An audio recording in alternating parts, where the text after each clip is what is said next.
as we progress in our life, we actually gather more experience, more wisdom, more insight. And Yes. with that, if we allow ourselves, it helps us to cross those bridges more effectively and easily. So we will Or be the longer continuing, bridges, maybe. sometimes longer bridges, Right. sometimes harder bridges, Yes. sometimes more rickety bridges. Yes. You Yes. know, it's we don't know what that journey is going to be, but the awareness that we have these resources inside of ourselves is so important in terms of the hope and the vision of knowing that we can move across another bridge.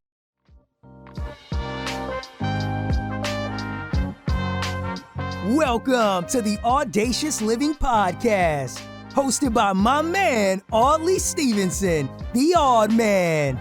He'll unpack wisdom and insights from a cross-section of top quality performers in business, media, sports, entertainment, and lifestyle to uncover key elements to help you live your best audacious life ever. So without further ado, here is the Odd Man. Greetings and salutations, folks. It's Audley Stevenson back for another edition of the most audacious podcast the internet has to offer. This is the Audacious Living Podcast, and I really appreciate you for being here as we continue our ongoing goal of helping our listeners live their best audacious lives ever.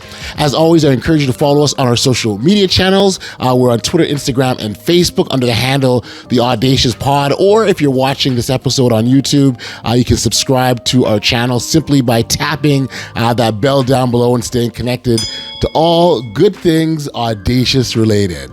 And I got a question for you. Have you ever had that stuck in the rut feeling? You know, when things just don't seem to be moving forward or there's any the progress that you like, and we could be talking about your career, relationship, or even where you're at personally. Being stuck is something you may not even notice at first. These feelings often build slowly over time. Day after day, you might follow the same routines. And eventually it feels like less that you're working towards something and more like you're just kind of killing time. The biggest sign that you're stuck in a rut is that it feels like your life is on a negative loop. You end each and every day feeling tired or run down, or you even start the day that same way. Nothing excites you, nothing challenges you, and you can't even remember the last time you had sort of full joy or experienced full joy. And listen, I definitely can relate and been there, and I've been there a few times over my life, and I know what it's like. The thing that I also know is that we have to keep moving forward because there is greatness on the other side, and we have to go after it. We're going to spend some time talking about being stuck in a rut on this edition of the Audacious Living Podcast and how we can get unstuck and get ourselves out of that situation. I've got Susie Hayes joining to help break down the topic and provide some strategies on how we can get ourselves out of that miserable state that robs our existence and suck the life out of us. And so I think Susie has a lot of great perspectives and insights. She's a psychotherapist, a life and business coach, a hypnotist, a teacher, speaker, and the author of the book Freed from Stuck. The title is Freed from Stuck, Dare to Cross the Bridge Beyond Grief, Trauma, and Self-Sabotage to Discover Lasting Change Now. Really is a great topic, a great conversation to have, and I really do think you'll appreciate hearing what Susie has to offer. So the stage is set, we're ready to go, and I think it's time to jump into my conversation with Susie Hayes. Enjoy. Susie, thank you for joining me today on the Audacious Living Podcast. It's an absolute pleasure for you to be here with me today. Thank you so much, Audley. It is a pleasure. I'm really looking forward to our conversation. Thank you. I love these conversations because really here on this podcast we spend so much time really just encouraging this audacious way of living, if you will, and individuals to live their best audacious lives ever. And I think when individuals can do that, they can soar and achieve all sorts of great things, and not only for themselves but the people around them. But it starts with ourselves. And one of those things that we need to be able to do is something you talk a lot about is unstucking ourselves or getting freed from unstuck. And so maybe as a starting point, maybe I can get you to sort of talk about that philosophy that you've developed, that you share, and that you are obviously quite passionate about. Yes, the Freed from Stuck is actually the title of my book, which I actually never intended on writing. But what happened was a colleague of mine I ran into him and he was starting a publishing company and he said, "You have a book in you." And I said, "No, I don't have a book in me," because I had watched people really be tortured in that process. Yes. And it was simply nothing I was ever interested in. And he said, "Well, give me an hour and a half. And with that, I'll find that book in you." And I said, "Well, I'll give you an hour and a half." At the end of that conversation, what came out of that was that I realized for all of the years and the many facets of my work, that's what I had been doing. I had been helping people become freed from stuck. So we put together this 5-method structure, which is an acronym of FREED. And the metaphor is a bridge of moving from stuck to freed from stuck. Okay. And these 5 elements are really essential if we are going to not only become freed from stuck, but if we are going to stay freed from stuck and move beyond that. Yeah. So essentially, the elements are: F is face the bridge, which means identifying really what the unmet need is, what the pain point is, what the fear is. Yes. And the R is recognize the bridge, which is about looking across the bridge and having a vision of where you know your life can be, where you want it to be. And the more that vision is emotionally charged, the more effective it will be in terms of that journey from stuck to freed from stuck. Right. The E is about embracing the bridge, which is really about cultivating a strategy, a plan, looking at what's going on, and determining what needs to change in order to cross the bridge to freed from stuck. The second E is exit the bridge, which is the one element that we often don't really talk about in the change process, and that is grieving. That part of what needs to happen when we're changing is that we have to let go of what is no longer serving us, whether it's a belief system, a habit, a relationship, a work setting, an environment, whatever it is.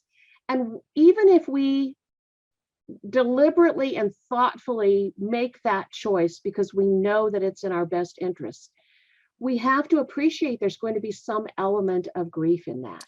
Right. And then the D, which is arriving at the destination. And in arriving at the destination, we also discover in that journey something about our destiny, our purposefulness, our gifts, our resilience. And at that point, we also realize that, in fact, life will bring us another bridge to cross. Yeah. I love the bridge analogy because first off, it's a great imagery in terms of, the whole idea of point A to point B. So there's a destination, but the journey piece is what really stands out to me, right, Susie? That, this is a journey. I love the fact that you identified the fact there could be another bridge, because that suggests that the journey is ongoing. It's going to continue. And in this moment, this obstacle you're trying to get to the other side of by way of a bridge is what's in front of you, but there will be others. And I think that's a really, really significant point. Yes, thank you. It is. And the good news in that, Audley, is that as we progress in our life, we actually gather more experience, more wisdom, more insight. Yes. And with that, if we allow ourselves, it helps us to cross those bridges more effectively and easily. So we will be— or the longer bridges, maybe. Sometimes longer bridges, sometimes harder bridges. Yes. Sometimes more rickety bridges. Yes. We don't know what that journey is going to be, but the awareness that we have these resources inside of ourselves is so important in terms of the hope and the vision of knowing that we can move across another bridge. Yeah, hope is a big one and a really big part of this. Absolutely, Susie, because if you've got to believe, you've got to have the hope to believe that you can get to the other side. And I think for a lot of people, that oftentimes is where the biggest struggle is to maintain that sense of hope, at least, if you will. Yes, and I think there are two factors that are really important in that. One is that we need to have a realistic but open plan for getting to where we want. In other words, if we're thoughtfully considering how to really best get there, that helps us rather than just say, well, I'll just kind of figure it out as I go along. The other piece that is really important is to have accountability, because very often we need that external support. And for those of us who tend to be more independent and self-sufficient, sometimes that's hard, but it can make all the difference if we have someone that is not policing us, but is coming alongside of us to support us in the journey. And that will help us in that process of getting across the bridge. Yeah, you talked earlier about the different bridges that we cross, and it does get easier as you go along. And oftentimes I'll talk about the fact that we keep track of our wins, our successes, our achievements, because those things will help push you forward. Because it's almost like I've been in this similar situation before, and I did this, so why can't I use the same strategy, game plan, mindset to do across it again? And so it does become easier, although it's still hard. Absolutely. And that's, I think, what is useful in this structure is that it gives you the basic foundation, but each new challenge is part of our growth process.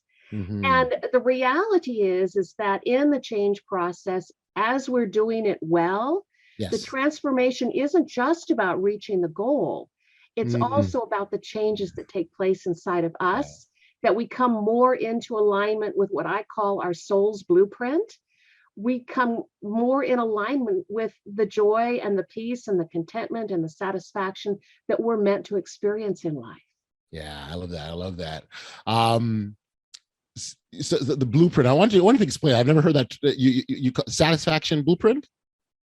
I call it the soul's blueprint. Soul's blueprint, right. In that I believe that each of us have come to the planet with what I call our soul's blueprint, which is a basic kind of internal structure. Part of it is about our personality, but it's about how we arrive here and our purposefulness in life.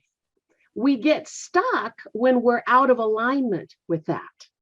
So if we are in alignment with our soul's blueprint, and we know who we are, we know our values, we know what is purposeful in our life, we know how we want to contribute, the quality of our life is so much greater and so much more satisfying. Yeah. You talked about being out of alignment with our soul's blueprint as one of the reasons why we can get stuck. And there's a whole bunch of them. I want to touch on a couple, because I think there are a lot of sort of common ones within individuals. And the first one I want to get your thoughts on is those experiences that happen in our childhood. You'll oftentimes hear that, things that happen to individuals when they're quite young that have stayed with them, they're unresolved, and that follow all the way to their adulthood, if you will. But those issues are still there. I wonder what, Susie, if you sort of talk about those types of challenges in terms of and why they keep people so unstuck as they are. That is a really good point. And it's very, very important that we appreciate that we are where we are today because of our history, and particularly our early history, because that's when our sense of self and our values are being formed. And so if we have experiences such as trauma, loss, broken homes, abuse, any of those kinds of experiences that have essentially wounded us and created fear in our life, we must attend to those, and those need to be honored and looked at and healed in order for us to be able to live in the present in knowing that we are worthy and we deserve a quality of life, because those early experiences and those earlier beliefs that taught us that we were not deserving, or we were less than, or we were not capable, those beliefs no longer serve us in moving forward. Right. And being able to recognize it. Well, I think the acknowledgement is where it starts. So you've got to be able to acknowledge, and there's some that can, and then there's some that can't. And I've got no numbers to support this, but I oftentimes think that most people know when that trauma started at that young age. Most people know, they just don't want to identify it or recognize or make that connection. Again, I've got nothing to support my theory, but that's just generally kind of, I think people oftentimes know where it started. Yes, I think they have some indicator. Okay. Because that's how our mind is designed. We're designed to protect ourselves. Right. And so wherever there's a pain point in our life, we do remember those, and we tend then to set up different protective processes in our thoughts or emotions to protect us, or sometimes even to avoid those situations. Interestingly enough, we often recreate them, not because they're comfortable or that we want them, but because they're familiar to us. Right. And so when it's familiar, we know how to navigate what's familiar. Right. So even if it's painful, even if it's painful, even if it's self-sabotaging, even if it's destructive. That sounds so wild, because doesn't we it? don't know a different way. So Right. we go to the default pattern, Right. particularly if it's entrenched historically, Yes. and particularly if it's also entrenched and unconscious. Right. It just sounds so wild when you think about it. Like this, I know this isn't good for me. I know this is going to cause me pain, but I'm going to go to it anyways. Yeah. And it just, you're like, huh? So and what where that sort of takes me is sort of the patterns, those recurring patterns that people kind of fall into. That could be kind of one of the reasons why that is, because it's familiar. Then is that what you're? Absolutely. Yeah. Well said. Absolutely. Yeah.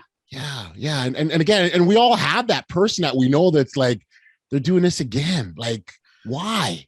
Like, we've already been down this road 5 times. Why again? But it's just. And sometimes we see that person in the mirror. I love it. Very true. Very I know true. better than this. What am I doing? That's it. No, I love it. So I think this naturally flows into that process, the process of change, right? Because if you're in these patterns, you don't like them, they're painful, they hurt, you want to do something different, and you know you've got to change. But it's one thing just to change, Susie, but the other part is to maintain that and sustain that over a long period of time, or a period of time rather. What are sort of, I don't know, ideas, thoughts, or strategies around how you sustain change, I guess? Maybe that's what I want to find out from you. That is a really excellent question. And I think it's probably one of the greatest challenges in the change process, particularly at the front end of a change. Yep. Like, we can arrive at a goal, like it could be an accomplishment or be a health issue or whatever. Yes. But to sustain the patterns and the habits that brought us to that point of success or satisfaction, right, again, I think comes back to accountability. And by that, I mean accountability externally, okay, as that pattern is being integrated internally. Okay. So we don't want to be reliant upon other people or situations to keep us moving forward. But it is part of the integration process and the learning process and how our brains work. Right. Because even with a habit change, and I think this is really important for people to appreciate, that habits don't go away. Habit patterns don't go away. No. We wish that they would, but they don't, because that's how, again, our survival instincts work. Right. So whenever we are in areas of higher stress, oftentimes people that are in grief or loss or trauma or uncertainty, it is important to compassionately remember that there is that option of returning to the default pattern. Yeah. Right. And so what we want to be able to do is we want to recognize that as a realistic part of the change process, because it's not about perfection, right? Right. And we also then, when we find ourselves returning to a default pattern, is to realign back with what we know to be true about ourselves and about what we want, and to carry on again with the pattern or the habit that is moving us forward in the direction that we want to go. Right, right. Well, and sometimes, you know, the default that we fall back to, you know, could be a blip on the radar, right? And again, I'm very glad you talked about, you know, not chasing perfection, because you know, that just unrealistic. But this is where sort of the wider perspective has to come into play, where you're like, okay, this happened. It doesn't make who I am. It doesn't identify me. Yes, this was a blip. I still can move forward. And I think where and you mentioned compassion, but compassion with ourselves and forgiving ourselves too, instead of beating ourselves up and, oh, well, forget this, I can't do it, and throw everything away, because we've got to get some grace for our own selves. Absolutely, absolutely. And you and I both know, if there's anything that we need where we are on this planet, is we need greater compassion. Yeah. We need forgiveness, and we need that externally, and we also need that internally in terms of our own inner journey. Yeah, no, absolutely. And it's, I think once you can be exercise that for yourself, it should be easier for others. No, like, I mean, Absolutely. And very often if we withhold that from ourselves, it makes it very, very difficult, if not impossible, to forgive others. Yeah, I just don't see how it can. If you can't forgive yourself, then, you know, extending that to others is almost impossible to a certain degree. Yeah. By the same token, you've probably observed that there are some people who are more compassionate and patient with other people than they are with themselves. Mm-hmm. So it can work that way, but it's usually not very sustainable. Right, right. And that's a big one. I think everything we're talking about thus far, it's got to feed back to that sustainability piece, right? And Yes. Even going back when you talked about, you know, the bridge and getting the other side, you know, not going back, you know, going forward. So that's all part of that sustainable move forward. I'm trying to get better process, and when you're not doing that, that's where the hindrance really comes in. Yes. Yeah. No. And you know, another element that I think is important in our journey is a sense of humor. You know, I mean, sometimes we have to just step back and look at how we are as human beings. And like you were saying earlier, why am I doing what I'm doing? Sometimes we have to have a sense of humor and say, you know, we don't always understand it, but we keep moving forward. You know, we keep figuring it out. And how about if we're a little bit more lighthearted in the journey? Yeah. So for me, the part that really stands when you talk about being lighthearted and sense of humor, it ties in for me. So that conversation that we have with ourselves on the inside. So it's only you and your voice, only you and your head, and you know, it's all that, no one else is around. And how are you speaking to yourself? Are you forgiving yourself? Are you are you being very serious? Like, you know, what is it that you're doing? Because I find that the way that inward sort of conversation dialogue goes, that can impact what happens on the outside. Absolutely. And there really is a way of understanding the internal structure that can be very useful. Okay. If we appreciate that, in fact, there are parts of ourselves.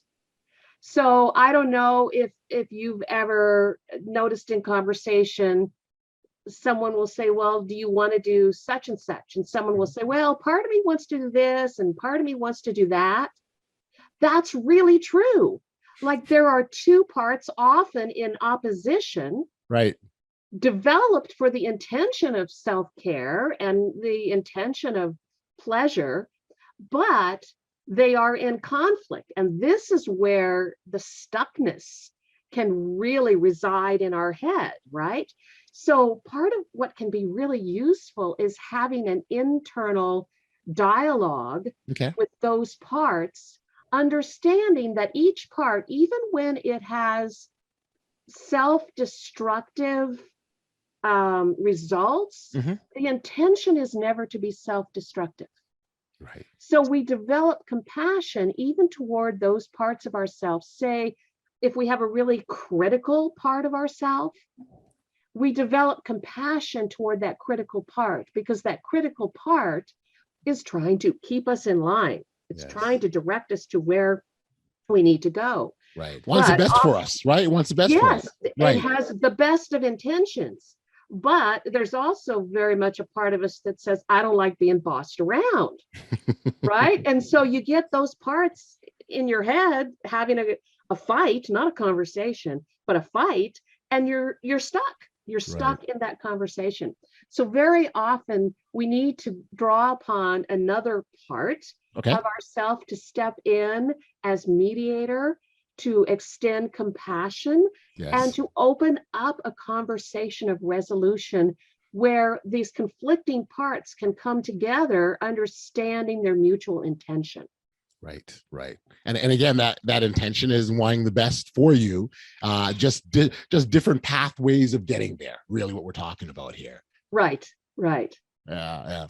And it's funny, as you were talking, the imagery I had is, you've got almost like you've got these two lawyers and you got a judge coming in to say, hey, like, let's mediate this and find common ground, right? But I think there's some real truth to that, Susie, like in terms of what's happening for us on the inside. But there's an aspect of that it's equally important, is being cognizant of what's happening. So as opposed to just kind of being along for the ride, being a part of the ride, that you have, and I think that enables you to have a bit of control and perhaps can do a little to get you unstuck a bit, wouldn't it? Absolutely. And it requires introspection. And I always say to people, if we're going to work together, you need to just know we're not going to water ski. We're going to deep dive. Right. Because that's where the treasures are. That's where the richness of what's going on in our own inner world is. And pardon me, that's where we need to go to be able to get clear about what's really going on inside of us. Got you.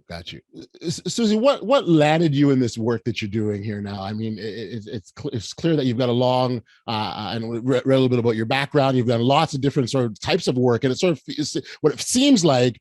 It's everything's kind of pointed in this direction. And I think what oftentimes happens, and I can speak certainly in my case, you sort of get to a point where you look back and you sort of connect the dots as to all the different things you've done and where they led you here. And I'm just curious what that was like for you in terms of how you got to this point. Professionally, how I came into the work that I'm doing now as a counselor, a coach, a hypnotist, even my speaking and my writing are really all of a result of a pivotal point in my journey when I was in graduate school. Okay. And I was actually completing my master's in education at seminary.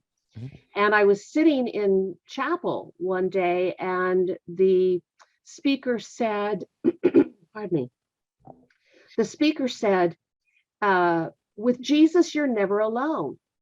And I remember sitting there and saying to myself, well, then why the hell do I feel so alone? And I got up and I walked out of the chapel, and I walked outside to the lobby area, and there was one of the professors from the counseling department. And I said to him, I need to talk to you. And that was the beginning of my personal journey in my own therapy. And I was so intrigued and so amazed at the transformation of that process that I actually stayed and got an additional master's in counseling. And that kind of changed the trajectory of my work and changed my focus. I had always had an interest in psychology, but to really be able to work with people at that deeper level has been very, very satisfying. And the satisfaction piece, I mean, I certainly can relate to that, because I've been in situations as well too, where you're getting something, you're like, oh my gosh, I didn't realize how much this charges me, how much excites me, how much it motivates you to keep going, right? And so certainly can relate to that. The hypnotist aspect of your work, how did that feed into that, and where does it help you now? I actually, again, came into that out of my own journey. I'm an ongoing. Isn't that how it goes, Susie? Isn't that how it just goes? Yes, I mean, I have an insatiable curiosity. I love to learn. And at that point, personally for me, I was struggling with my weight, and I said, there's got to be an easier way to do this. We're not created to struggle like this. And this was Right. prior to my understanding that foundational Freed from Stuck. So I did some of my own personal coaching in relationship with hypnosis. Okay. And so I went on to get trained in hypnosis and in NLP, Okay. and added it basically to my toolbox. Got you. And there you go. And it fit. And it was a great fit. And it's very powerful in that it allows access at the unconscious level in a way that is safe, Okay. and transformative, because you can address the challenges, the fear, the pain points at that level, and unlock the beliefs or the emotions Right. that are holding someone back, especially if it's unconscious. Right. And that thing that's keeping them stuck, right? Like Yes. you can unearth that a little bit. Yep. What are some of the common things that you think are holding people back, or is there? I mean, I would imagine there's a whole bunch of things, right? Susie's not just one, but there's a whole bunch of different things and we're all different, so we all impact or react to situations differently, impacts us differently. Is there common one or two that you've seen in your journeys? I think that probably where it often is experienced, or that we're aware of it, are in issues of trauma, self-sabotage, grief, procrastination. Those are kind of the biggies that people will identify in themselves. I would say, oddly, that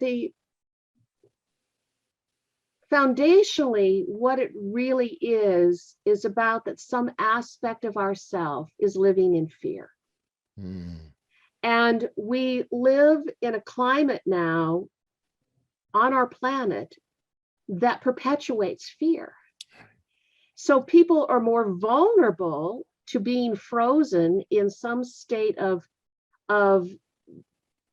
trying to manage trauma, either through fight or flight or freeze. We know that in terms of the neurological nervous system and how it functions. Right. And so we have to be able to be aware of that and make a decision internally that I am not going to live my life from fear. Right. Because fear is the worst place from which to make decisions in our life. Absolutely.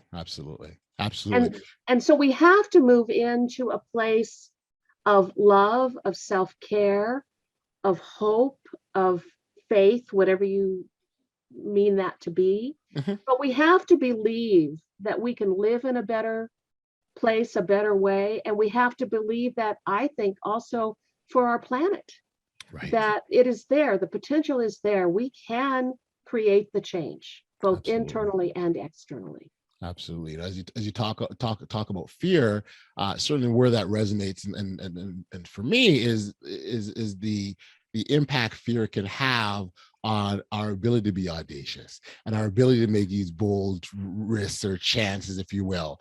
And oftentimes, again, when you talk something audacious, it sounds bigger than what it is, but maybe it's just taking that first step. It's a lot easier to go from, 0 to 1 than 0 to 100. So to get to, right. So to get to 100, you've got to take that one. And so, when fear debilitates us or impacts us in a manner that we can't move forward, then we'll never achieve anything, right, Susie? Absolutely. And living audaciously isn't about living in risk. It's not about being foolish in our decisions. It's about believing that we can live our life bigger than probably anything we can actually imagine, that it is out there for us. And so Right. absolutely to be able to do that. And sometimes it is the small steps, if not Yes. more often than not, Right. it's the small steps. That's Now, right. there are different schools of thought about that in terms of the change process. Some say you should just work on one change point and, master that. And then others say you should believe in massive transformative change, right? Just blow it up and make it different, right?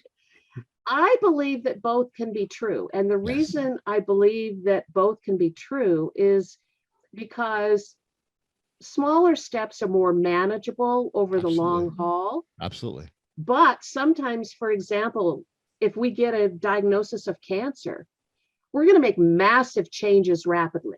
Yep. So Yep. we can do both. We Yep. have to decide in terms of the change process what's really going to serve us in whatever challenge we're facing.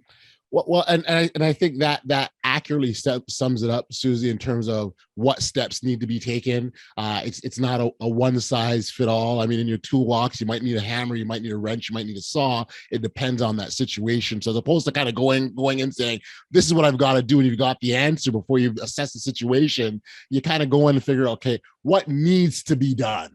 What actions need to be taken, and what other things can be, minimized or smaller steps, if you will. So it really comes down to reading the full situation, right? Absolutely. Absolutely. Yeah. The change management process on a whole, I think there's so much. It just sounds scary, I think, to people more and bigger than what it is, in terms of I've got to change now, and I've got to go through this process. But really, the process itself is just sort of taking some time. And I just talked about assessing the situation, right? It's assessing what you have in front of you, and then and deciding accordingly. But and I think what I'm doing is I'm really simplifying it, but it sort of helped, but more sort of help frame things. It's assessing the situation, figuring out the next steps, and then that sustainability piece. Is there another aspect in the process that maybe it's important for people to stand out in people's mind, and in terms of how they include that in their everyday life or actions? Or is it as simple as you figure it out, make the decision, and do it? Like, oh, if it were that easy. If it were that easy, you and I would have nothing to do. Yes, exactly. It is not that easy. Yep. And part of it is that we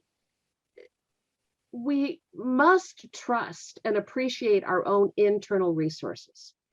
I have the intelligence, I have the creativity, I have the intuition, I have the intellectual capacity. I have all of these resources with which I was born, and those that I cultivated and learned along the way to be able to figure that out. That's really important that we access that, and we're clear about that. Yes. And it also means that sometimes we have to gather to ourselves external resources. Right. If I'm going to, say, remodel a home, depending on what my skills might be, I'm going to hire a carpenter, and I'm going to hire an interior design person, and a painter, and an electrician, because they have the skills that can help me. So sometimes we have to access external resources to really get a good, solid, clear plan in place.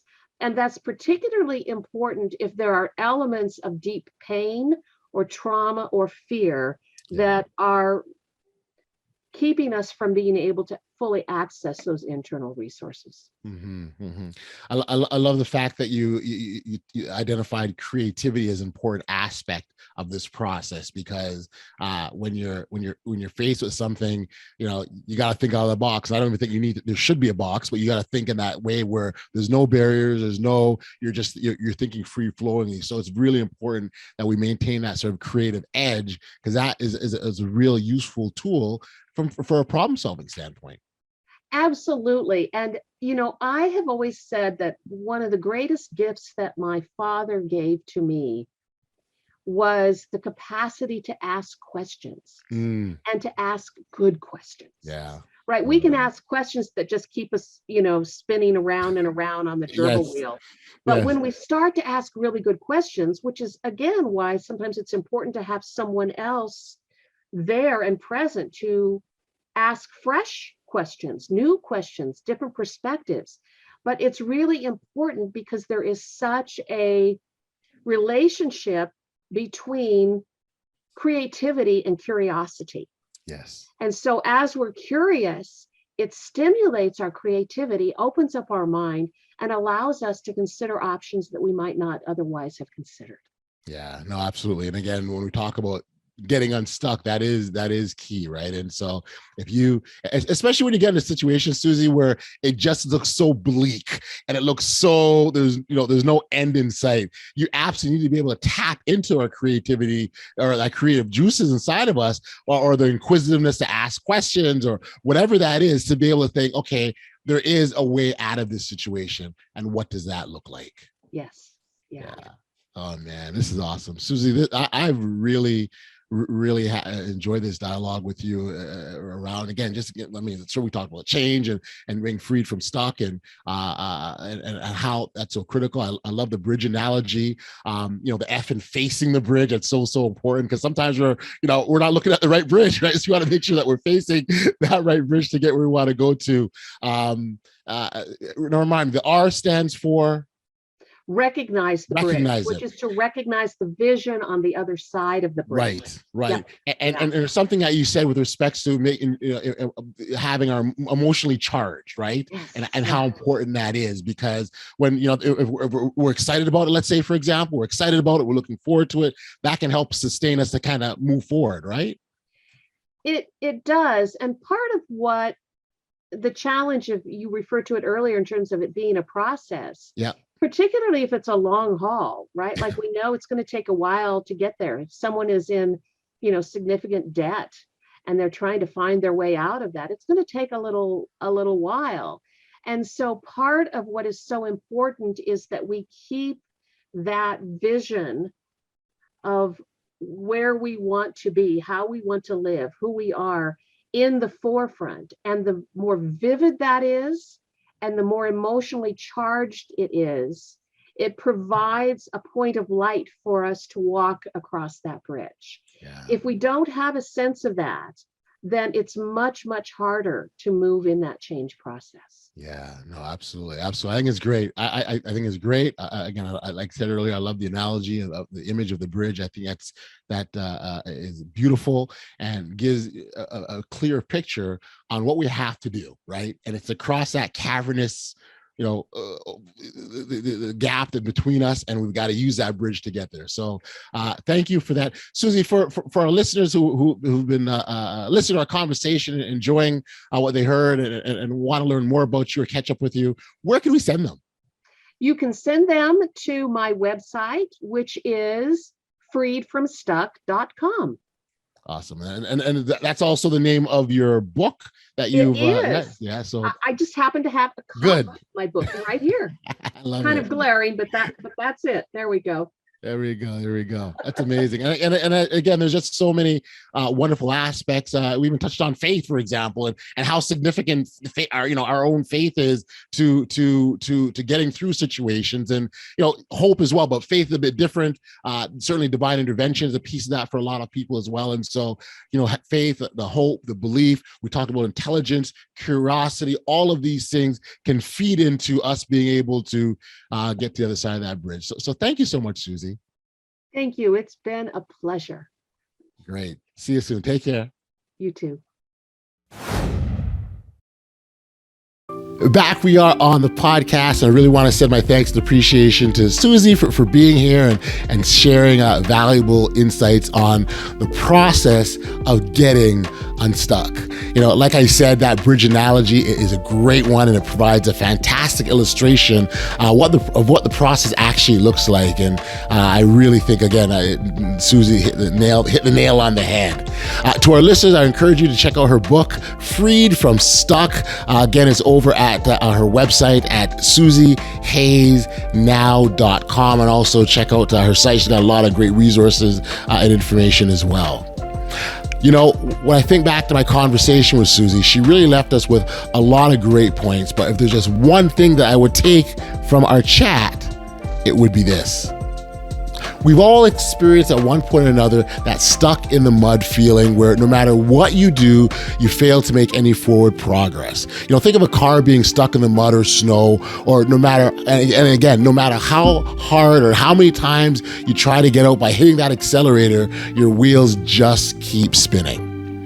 That's how it feels to be stuck in a rut. And while it's easy to say, and it's really easy to see where that hopeless feeling can set in, perhaps you're feeling stuck in your personal life, or maybe you feel that your career is at a dead end, but you're too far along to make a change.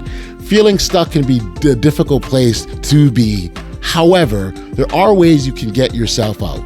Switch up your routine by trying new and different things. Practice mindfulness to stay in the moment and accept the present rather than thinking of the past or what could have been.